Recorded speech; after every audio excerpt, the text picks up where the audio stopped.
आदरणीय पक्षप्रमुख माननीय उद्धवजी ठाकरे,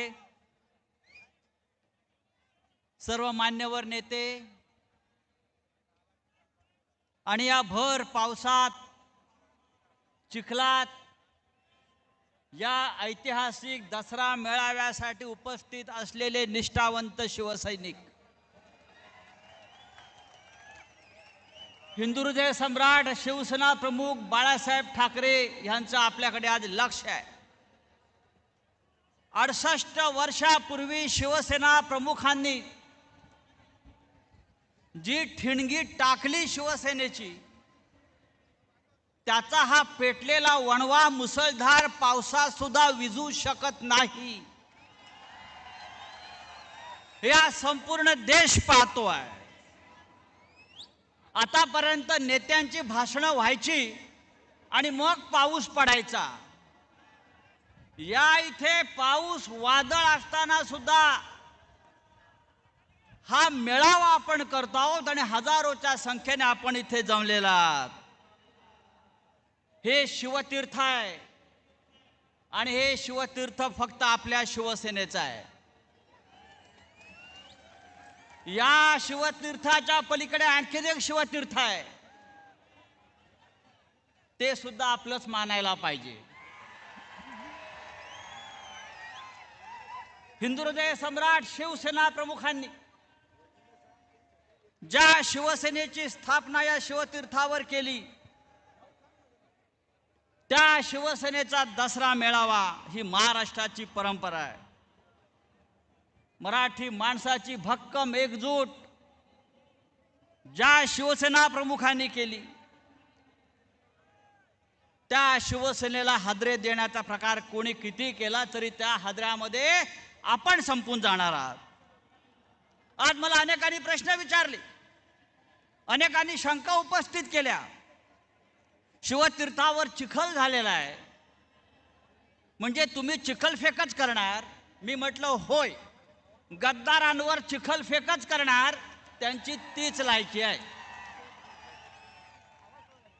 संपूर्ण महाराष्ट्रामध्ये ओला दुष्काळ आहे। मराठवाडा संपूर्ण पाण्यात आणि चिखलात आहे। 8-8 दिवस शेतकरी चिखलात आहे। आपण 2 तास पाण्यात आणि चिखलात ही सभा घेतली तर आपल्याला वाईट वाटण्याचं कारण नाही। महाराष्ट्रात ओला दुष्काळ असेल तर हा आमचा ओला दसरा मेळावा आहे।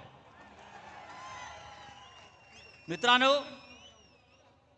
रावणाचा आज अंत करायचा आहे।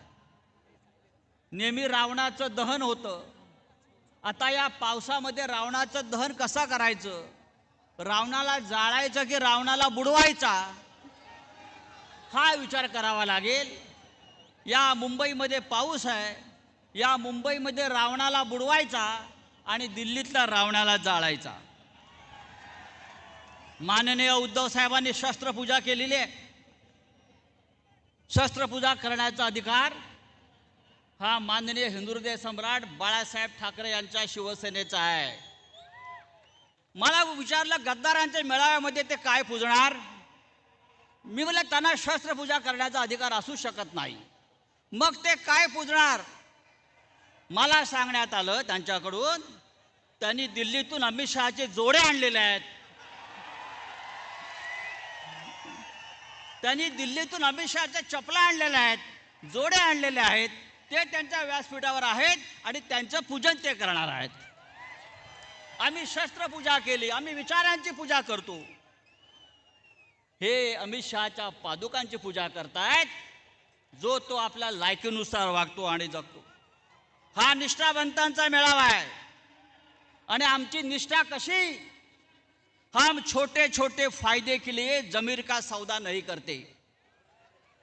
हम छोटे छोटे फायदे के लिए जमीर का सौदा नहीं करते। हमारी खून की आखिरी बूंद उद्धव जी आपके दामन पर होगी, आपके दामन पर होगी। हे सरकार, महाराष्ट्राचं आणि देशाचं सरकार, हे होट चोरीतून आलेलं सरकार आहे। त्याच्यावरती उद्धवजी बोलतील, महाराष्ट्रामध्ये होट चोरी, लोकसभेला होट चोरी, शिवसेनेची चोरी, धनुष्यबाणाची चोरी, शरद पवारांच्या घड्याळाची चोरी,